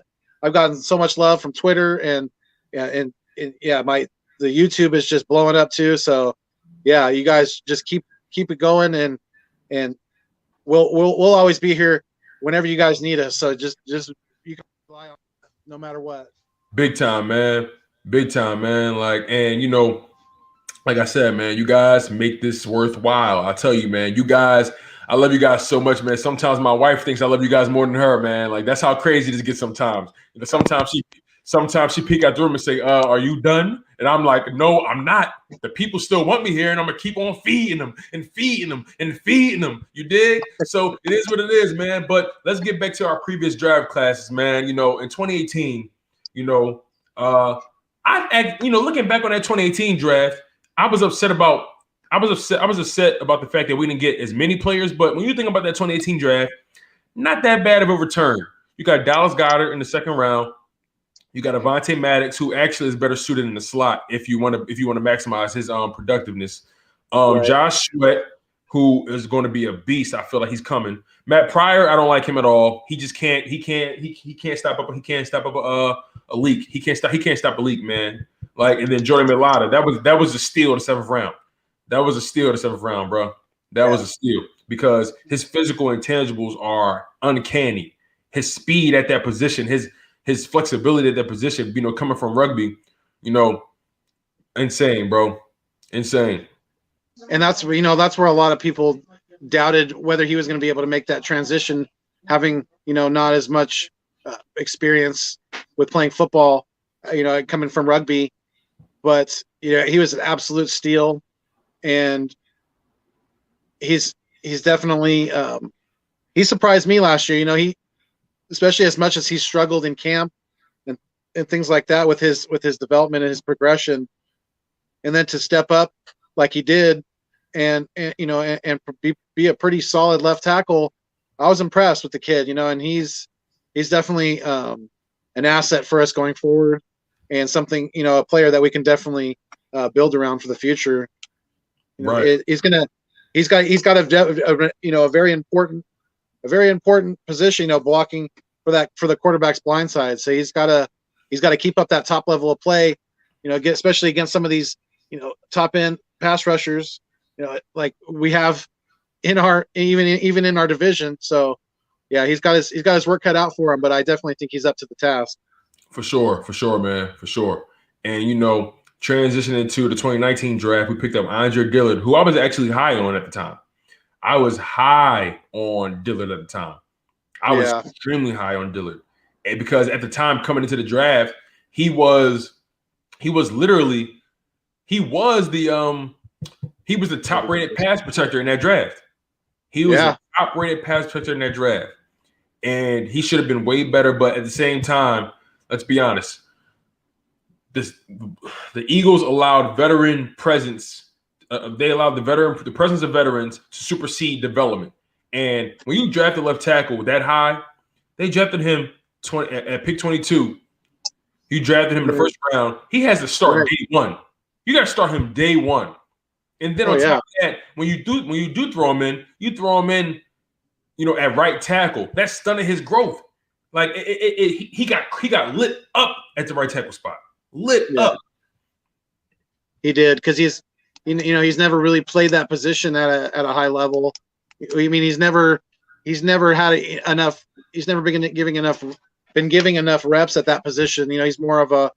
He's obviously came into the league as a left tackle, and if outside of guys who are outrageously out of this world, athletically gifted, and are ambidextrous, or whatever it's called when you're both right and left-handed. Oh, you're right. Yeah, when you get a guy, when you put a guy out of position like that, you're going to expose him, and they did, and it had a big effect on his development. It really did, and it got it. You could tell it got in his mind too. Right. And once that happens, that's a big problem. Yeah, especially on the O-line. And then he was getting overpowered a lot. Like he was getting overpowered a lot. Even when he had position, he would get overpowered. And that was one of my biggest gripes with him. Like, dude, hit the weight room, bro. He looks not like he doesn't look soft. He looks soft. Like Mailata looks like a brick. Like, you know what I'm saying? Like, and then on top of that, when Mailata was physical with you, he made sure you felt him until the whistle blew. Every time he'll get you in the dirt, and he wouldn't even let you come up for air. Wouldn't even let you come up for air. Yeah, that's that rugby player in him. Exactly. Yeah, just hard nosed. Definitely, I love it. Yeah, we need that. We need that mindset on our offensive line. We got to be able to, because we know that's where a lot of games are won and lost, is in the trenches. And when you can have a dominant offensive line who's in a really positive mindset, and they're attacking people out there on the field, it opens up so much for you, and it makes the game so much easier. It all starts up front. It really does. I agree. Yeah. I agree. Like, one of the guys in the stream, they mentioned Jonathan Adams, the wide receiver out of Arkansas State, 6'3", 210 pounds, a physical specimen. Let's be honest, 6'3" or 210. That's a big body to have. I don't know too much about him. At Eagle, can you give me a little, in the live chat, definitely give me some insight on him. Tell me a little about him, because I don't know too much about him. I don't know too much about him at all. Who is he talking about again? This is a wide receiver, Jonathan Adams from Arkansas State. He's asking our opinion about him, but I don't really know too much about him. I don't want to give a crazy take on him, and I don't really know too much about his team and what he does and how good he was in Arkansas State. It's like, the thing is, this draft is so important, and just transitioning. Like I said, we had got Gillard in the first round. Then we got Miles Sanders, who was a steal in the second round. Then JJ Arthur-Whiteside, who actually we actually should have. That's one thing I wish we could have took. We could have returned that. I wouldn't have stole that if somebody paid me to. And then we picked up, and then we got Sharif Miller, who kind of didn't really, really take that next step. And then Clayton Thorson at quarterback. Who is he? You know what I'm saying? So 2019 was really, you know, let's be honest, only one player really was able to show anything from that draft, and it was Miles Sanders. And then, you know, he had an amazing rookie year, had a down year last year due to poor coaching. And then, you know, going into the 2020 draft, where I really thought we would be able to make that, you know, that rotation in terms of poor drafting. And, you know, we got Jalen Reagor in the first round. I'll be honest, I wanted Justin Jefferson, but at the same time, I say, you know what, I'm gonna get a kid a chance. I'm not gonna hate on him. I'm not gonna hate on him. You know, I'm gonna give him a chance. I looked up tape and I was like, okay, I like what he does. You know, he goes up and gets it. I like he's physical, but nonetheless, Jalen Reagor didn't really pan out the first year. Let's see what he does this year. He has to break out this year. Then, you know, we got Jalen Hurts in the second round. I'll stand by this till the day I die. That was a bad pick at that time. At that time, that was a very counterproductive pick. I'll stand by that. But here's our quarterback right now, and I'm standing by him right now. Then we got Davion Taylor and Kevon Wallace. I'm really high on Davion Taylor and Kevon Wallace. I really expect them guys to take the leap. Then we got Jack Driscoll, John Hightower. I'm really high on Driscoll. I expect Hightower and Driscoll to take that next step. Then we got Sean Bradley at linebacker as well. Sean Bradley, I feel like he's a steal. I just feel like he needs the opportunity. Then we got Quez Watkins, Prince Tega Winogo, and then Casey Toohill. We no longer have Prince Tega, and we no longer have Casey Toohill. I feel like we gave up on Casey Toohill too soon. Me too. But Quez Watkins, that's a good pick. You know, like again, I really feel like we gave him on Casey Toohill too soon, way too soon, man, way too soon. We still have we still have Joe Otzman under contract, right? I believe we do. I believe so. I can find out for us right now. Give me 1 sec, because you know we need at some point we're going to need to really retool this D line. It has to happen. It has to happen. Joe Otzman's still under contract with the Eagles. Okay. Yeah, he's another guy with some untapped potential at the defensive end position. So I'm excited to see possibly where he kind of goes in his development with his next year. We still got that Australian guy, Matt Leo. Yeah, that's right. We do. Yep. Yeah, he's a physical specimen as well. The dude is 6'8", 280. So I don't know if he might be better suited at D tackle. You know what I'm saying? Because he's a bigger guy. You know, right? So I mean, who knows at the end of the day? But you know, we definitely need a lot of work. This draft has to be the one. This kid, like Howie Roseman, is drafting for his job at this point. Oh, he has to be, and if he's not, then I don't know. Then if he's not, then Jeffrey Lurie has to think about selling this team, because if you're gonna let personal feelings, personal attachments to a person such as Howie Roseman get in the way of this organization being a top tier organization in this league and not be a damn laughing stock, when it comes to the draft and things like that, then he's got to have Howie on a short leash. This has got to be it for Howie. If Howie doesn't absolutely knock this draft out of the park, then we have to be in the market for a new GM. We have to, because we're getting nowhere fast, and he's proven that. Big time. And just going back to what Eagle asked us about Jonathan Adams, he says Adams, he said he's what JJ Arcega-Whiteside should have been. Big box out wide receiver, ran a 4.40 and has hands like Calvin Johnson. Not comparing him to Calvin Johnson, but he is definitely a 50-50 catcher. He says it would be a solid second or third round pick, just not sure where he is projected to go. Okay, that's good. That's good news. See, the thing about JJ, he was supposed to be that 50-50 guy in the red zone. That was supposed to be his bread and butter. But now here's a fair question. Now, do you think JJ Arcega-Whiteside's lack of development or inability to really make a difference on game day, do you put that more so on him,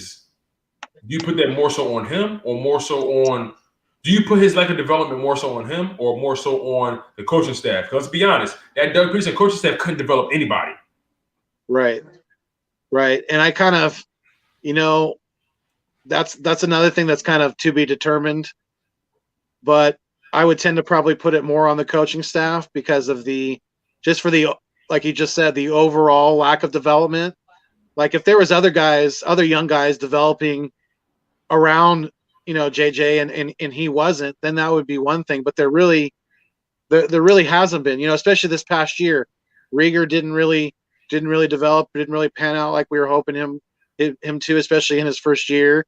And Quez barely got on the field, and Hightower definitely has some raw talent, but definitely needs to be coached up quite a bit. So I would definitely, at this point, as much as there still is some to be determined, but I would probably put it more on the coaching at this point. And that's why I think, there's still a possibility. And I say, and when I say that, I'm not putting too much, stock into that, but there is still a possibility of JJ Arcega-Whiteside possibly being a productive player in this league. That's if this new coaching staff isn't able to do anything with him, then he's obviously a bust, and he's probably not gonna go anywhere, and he's not gonna pan out for anybody at that point.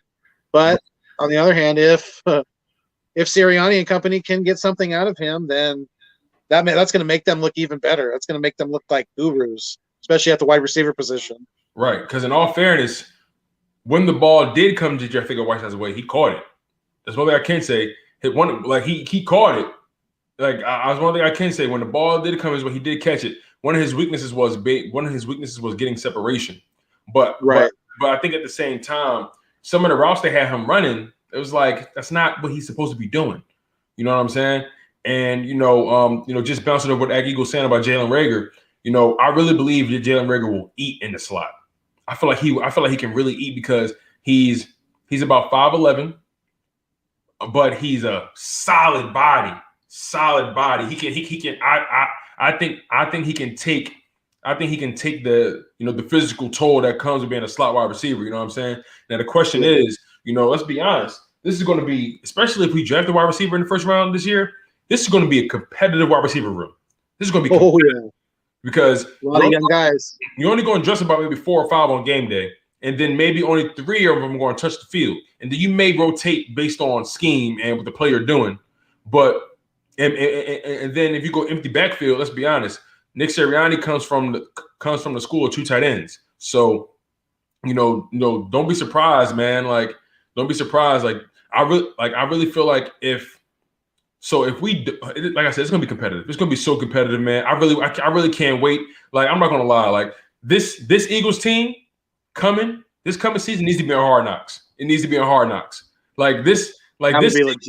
This season coming off that last year, this season has to be on Hard Knocks. I'm telling you, like because this is gonna be so competitive in that wide receiver room. It's going to be so competitive, man. Yeah, and I just seen a comment of something about JJ and the umbrella, and to me that whole thing with his mom being on the sideline, not a good look. Holding the umbrella over him, that has a lot to do with the coaching too, because they're allowing that to happen. They're allowing that to take place at their practice facility, on their practice field. When if I was a coach, that wouldn't be happening. There wouldn't be any moms out there holding umbrellas over any of my players.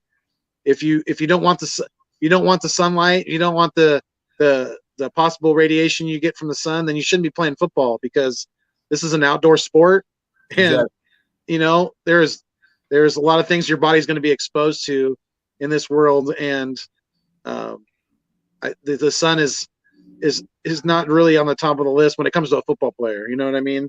Yeah. When it comes to guys on my sideline, I want them to be focused, tough, and if they're not on the field practicing, they need to be watching and taking it in like a sponge and trying to absorb everything they can on the sideline while they're watching. So right, that's another thing too, that I think if we do get a Devontae Smith, him being such a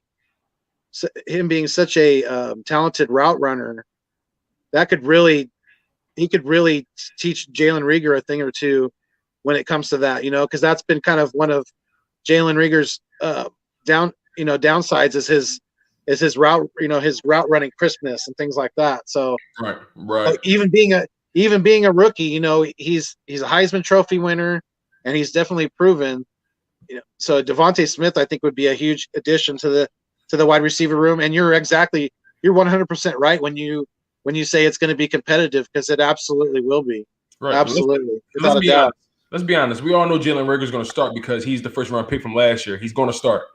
But beyond that, there's too much invested in him. Exactly.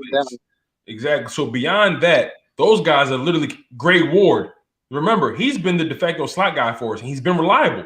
He's not the fastest, but he runs his route, and he gets open, and he catches the ball every time it comes his way. So Greg Ward has built in he's established a level of availability and reliability, because he doesn't get hurt either. He's been healthy. So he's established himself to be one of the more reliable guys on the on the roster, when it comes to wide receivers. So a lot of those young guys are going to have to beat him out as well. You know what I'm saying? But Ward is a slot guy. So my thing is, if Jalen Rieger goes to that slot, Greg Ward automatically, you know what I'm saying? Like, because let's be honest, he doesn't have the speed like Quez Watkins. You're not throwing deep balls. You're not throwing deep balls to Greg Ward. And it would suck to see him go back to practice squad. But this is going to be such a competitive year this year. Like, everyone's fighting for something this year. Everyone. But Cam says, so Quez Watkins or Jalen Rieger in the slot. I got to be honest with you, bro. I really don't know. I can't even give you an answer, Cam. I really can't. Cam, if it was me, I would have Quez on the outside. I mean, if you're gonna have the starting three at receiver of Travis Fulgham, Quez Watkins, and Jalen Rieger, I'll put Rieger in the slot and have TG13 and Quez on the other side, on the outside, and have them do their thing, because I think Rieger's going to have more success in the slot going against more nickel corners and safeties and things like that.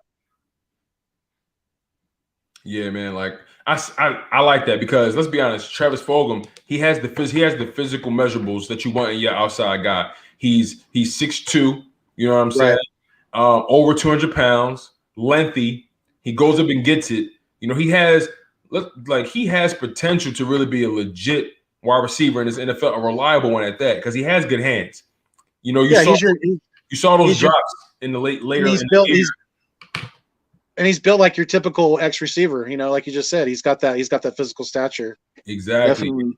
And you saw those little drops in the end of the year, but I solely put that on the fact that he wasn't given the grass time. And your hands are cold. Your hands get stiff. You know what I'm saying? Like, when you ain't catching that football, all of a sudden you tell him to go deep and catch. Nah, it's not fair. It's not fair at all, man. It's not fair at all. Not fair at all. This is gonna be exciting, man. Like I said, like, this season should definitely be a candidate for Hard Knocks. I don't see why not, because a new not just this young roster, but you got an entirely new coaching staff, a young coaching staff. You know what I'm saying? I would love to see these guys. I would love to see these guys like on Hard Knocks, man. I would love to hear the personality of Kavon Wallace on Hard Knocks. I would love to see the personality of our new rookie, if it's Jesse Horn or Hard Knocks. You know what I'm saying? I would love to see Jalen Rieger or Hard Knocks. I would love to see Miles Sanders or Hard Knocks. You know what I'm saying? Like Travis Kelce on Hard Knocks. Travis Kelce or Hard Knocks. I would love to see that. I would love to see the conversations these guys are going. Jalen Hurts on Hard Knocks. I would love it. It'd be honestly, the ratings would be really good. It'd really. Yeah. I'm not saying it because I'm a fan. Like, I'm saying it because, like, we really think about the narrative surrounding this team the past year, and losing the other guy to the Colts. It's a recipe for, in other people's eyes, it was a recipe for disaster. But looking at the assets we've accumulated and looking at the way this team is going to be constructed, potentially, there's a chance this team could really, smack some people in the mouth, man. Surprisingly, you know what I'm saying? Oh, absolutely. And I think you're right, though. I think this would be, this new team, this new coaching staff would be a great candidate for Hard Knocks, because coaches like the new defensive line coach, Coach Rocker, that guy's got a good personality, and he gets fired up, and he would definitely be definitely entertaining to watch. So I'm excited definitely to see what him and Jonathan Gannon, man, that guy. Every time I hear him talk, like Philly 500 says, I'm ready to strap on the pads and play for him because that guy gets me fired up. When Yes. I hear Jonathan Gannon talk, You saw how excited he was when Anthony Harris walked in that building. He was like, let's go. Like he was like, bro, like seriously. And Cam, you're right. Greg Ward, in my opinion, he's established himself as a reliable option at wide receiver. I think he'll get a nice little 2-3 year deal somewhere. 2-3 year deal, maybe on $9 million, like $10 million 3 year deal. Like I wouldn't be like he can definitely get a nice little bag somewhere else.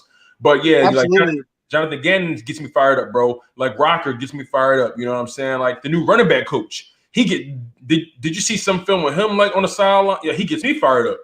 Oh yeah, yep. Like this new coaching staff's going to be good, and like he just said, I was going to mention that when you said about Greg Ward possibly going back to the practice squad, I was going to say that too. That he definitely could get paid somewhere else. I agree.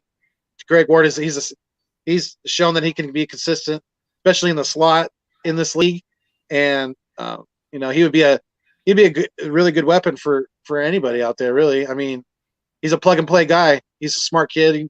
He learns plays fairly quickly, and he definitely could get his money elsewhere if the Eagles weren't wanting to. We meant Jason Kelce. My bad. That's the brother. I know. I caught it right after we said it too. I was like, oh wait, that don't add up. Yeah, I'm mad. You're so crazy because I was hoping nobody noticed it, right?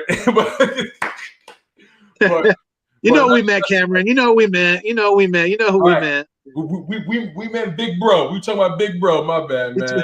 Right. We talk about the bearded genie. We know who we meant. Yeah, Nikki. Good point, Nikki. That's a good point. I really hope it wouldn't be a distraction if we made Hard Knocks. I really hope it wouldn't be a distraction. But given this new coaching staff, I don't, if I'm taking an educated guess, I don't think they will let it. I don't think they probably would either because they wouldn't want anybody to get any kind of insights on what kind of offense they're going to run, things like that too.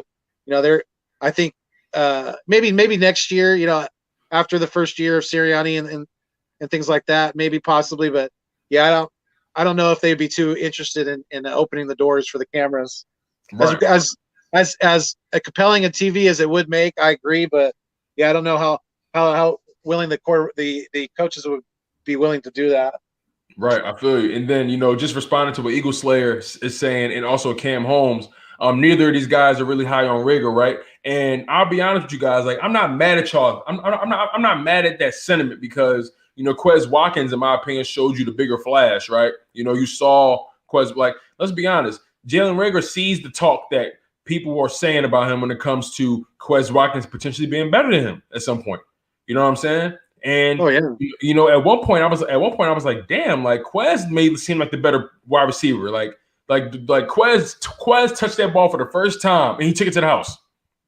Yeah. And it wasn't a BS thing. He caught it on the screen.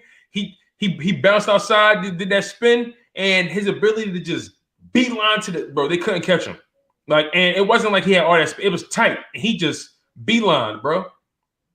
And then to me, that's why I would rather have Rieger as the third option at receiver because in the slot because at that point too, to me his strength, a lot of Rieger's strength is special teams, especially punt returns. And if you have him in the slot, then you could, you could maybe have him return some punts too, and give him a chance to, give him another opportunity to have the ball in his hands in open space and see what he can do. Because, special teams, not only special teams touchdowns, but when you could flip the field on special teams, that's huge sometimes in games and big time. Especially if it's more underrated. It's huge. Field position is huge. How often were we starting at the 10-yard line or further back? How often did we start there at the 2, at the 5, at the 10? I feel like our offense was literally playing the whole field all the time, and then our defense couldn't get off the field. Right, so everybody was tired. That's probably why people was getting hurt like crazy. Yeah, I agree, and I wasn't overly impressed with Cameron Johnston's punting last year. I know some people were sad to see him go and thought he was, a pretty good punter for us last year, but I wasn't overly impressed with him. And a lot of times I thought, he gave up some field position with some of his punts, not getting him out as far as he could and things like that. Right. And I think that we could probably find just as good of a punter or better out there. I think we already have a kid in house. I'm not sure exactly what his name is. I forget his name, but a punter is going to be a position we're going to have to address because we lost Cameron Johnston, and that, like we just said, the field position is big in this league, and having a good punter is important. Right. Definitely is. Right. Now, at Eagle, I'm not sure if we still have Jordan Howard, but as far as Adrian Killins and Holyfield, I'm not going to lie. I'm expecting big things from Adrian Killins. Like, I feel like he has something to prove as well. I feel like Adrian Killins is that type of running back that you have to use him in certain schemes, certain situations. You line him up. You line him up on the line of scrimmage at wide receiver. I mean, in the slot or maybe wide out. He has that kind of speed. Like right. Adrian Killins' speed is literally deadly. If you ever, it's track star speed, bro. If you ever have you had the opportunity to see his film at UCF? I don't think so. No, not that one specifically. Whenever you get the chance, look up Adrian Killins' highlights at UCF. His speed jumps off the tape. Yeah, speed is unreal. Yeah, and that's why I think that's why they brought him back too, because it's kind of rare you see speed like that, especially with his, he can catch the ball too. Like you said, you can line him up in the slot, outside of the backfield, things like that. Right. And I'm excited to see where that kid, where his development takes him, because he's another kind of untapped resource that, that could potentially do big things in this league. And I'm hoping too that, Holyfield gets his fair shake, too, because he's a bigger back that can, possibly, get us that short yardage when we need it. I think because that kid's built like his dad. He's built like a boxer. He's in great shape. He's really, really, really takes a lot of pride into his, into his body and his craft. So Holyfield's definitely going to be another name to keep our ears open for. Yeah, for sure. And Cam, to respond to Cam real quick, bro. I love Breaking the Birds, bro. Like I love his content. Like he does an amazing job at breaking down, like the film. Like, he does an amazing job, and he really approaches it from an objective point of view. And again, like I love his content. I actually found him on Twitter one day. Like I just saw I think he's from Denmark, but like he literally was dropping his content on Twitter as well, and I would just see him here. Now I'm like, yo, who is this guy? He is breaking this down tremendously. He had an amazing interview with, I want to say, Nate Herbig, and he was breaking down Herbig's time, rotating in on the old line and all that kind of stuff. And shout out to Breaking the Birds on his YouTube channel, man. He's a great content creator, Eagles content creator. Definitely dope, man. Definitely, man. Absolutely. I would definitely love to collab with him to pick his brain, because he's definitely more so on the X's and O's, and it's some things, it's some details of the game that that I just that aren't really my forte, I guess. But I love leaning on guys like Gate City Sports. I love leaning on guys like Breaking the Birds, guys like that, like even Baldy's breakdowns. I lean on guys that break down the technicalities of the game like that. I really lean on that. And, I pretty much what I do is I pretty much regurgitate what those guys say, and I flip it in my own way. You know what I'm saying? Like I really lean on those guys that really, because like I said, all us content creators, we have our way of breaking down the game, Right. And that's the thing I love about, our, not just our fan base, but our community of content creators. We all have a unique way of breaking down the game, and we all bring our own energy and flavor. So you guys, as you already know, make sure you like, comment, and subscribe for more content, man. We've been live for about a little over 2 hours, man. I really appreciate you guys for coming in. We're gonna get out of here pretty soon. Yes, sir. Philly Foothills, the Nest Out West, my man. is there any, is there any final words that you want to, throw out there? Any final takes, any final thoughts about this upcoming draft, about Howie Roseman, about this roster? I want you to just go in, just air it all out, man. Well, I think we just kind of have to just be patient. The draft is right around the corner. I know we all wish that it was tomorrow, and it'll be here before you know it. So just kind of let's not lose our minds about the move back in the draft. Let's just kind of try to keep a logical mindset to it all, and just kind of see where this thing takes us. And if we, I'm just gonna kind of end it on this. If we do end up with 3 first-round picks next year, and we still get a playmaker at 12, then we're gonna love this draft come this time next year even more. We're gonna love this trade back and having these extra picks that much more this time come next year. So yeah, like Tone said, sub us both up, chalk it up with Tone DeShields and the Nest Out West with your boy Philly Foothills. Yes, sir. I love and appreciate each and every one of you guys. Thank you so much for all the likes, comments, and subscribes, and just continue to watch our content, both of our channels, and share our videos with other Eagles fans, with your family, friends, all that good stuff. And you guys just be safe, and we'll talk to you guys soon. Yes, sir, man. And just building off with Philly Foothills, aka the Nest Out West, please go sub him up, man. We are both on the road to 1K. We are grinding, man. And the energy that we try to bring you guys is like no other. We love to give you guys not just our minds, but we love to give you guys our hearts, our souls, man. Like, we really bleed green, and this is something we really care about. I started this channel. I got the idea from this channel, just talking trash on the block with the homies about the Eagles and the old heads on the block. And then I came across a bunch of content creators on YouTube, like Joey Shakes, Laura Brunson, Philly Fresh. I found those guys, and I'm like, hold on, wait, I can do this. What I'm saying? This is what I do on the regular. Let me just dive in, and I got the equipment. Let me just go in and do this. This is my passion. I did college radio. Why not? What I'm saying? So it's just this is something I really hold dear to my heart, you guys, and this content is nothing without you guys, man. I'm so glad you guys came in to rock out with us for as long as y'all did. If you guys have been here for the entire time, that's amazing, man. You guys have been so loyal to the soil, and I am so grateful. I want you guys to really understand that. I am so grateful for the way you guys have been locked in for as long as you have, and you guys have been active in the chat as well. And on top of that, you guys have held us accountable. You guys have brought in, you guys allowed the live stream to go on for as long as it did by providing different takes, providing other prospects that we need to keep our eyes on, even challenging the players on the team already, like Jalen Reagor, challenging guys, like Josh Sweat, challenging Jalen Hurts. At the end of the day, man, we are in a unique position right now as a franchise.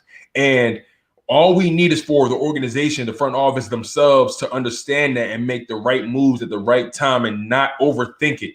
We are in prime position. We are in pole position to rebuild this franchise within 2 years. Let's be honest. We can bounce back within 2 years. We can be back in playoff contention within 2 years if we draft properly, and if Jalen Hurts takes that next leap, if Jalen Reagor takes that leap, if guys like Josh Sweat, Derek Burnett take that leap, if guys like Kavon Wallace take that leap, you know what I'm saying? Jordan Mailata taking that leap, Miles Sanders taking that leap, Nate Herbig, Jack Driscoll taking that leap, Quez Watkins, John Hightower taking that leap. We are in a good position, you guys, and that first round pick is going to determine our future. That first round pick coming is going to really set the stage for everything else. I'm telling you guys, we are in a unique position. Don't fret. It's okay that we drafted back, because when we did it, we could still draft back up in that top 10. Do not sweat it, you guys. There's so much time. There's 4 weeks before the draft. So be calm, be easy. Make sure you guys like, comment, and subscribe for more content. Where not only myself, Tone DeShields II, but my man, the Nest Out West, Philly Foothills, a.k.a. Philly Fuego. You dig? And you guys, y'all was tuned into the Chalk It Up live stream, where no matter if we win or if we lose, we just got to charge it to the game. One love, and fly Eagles fly.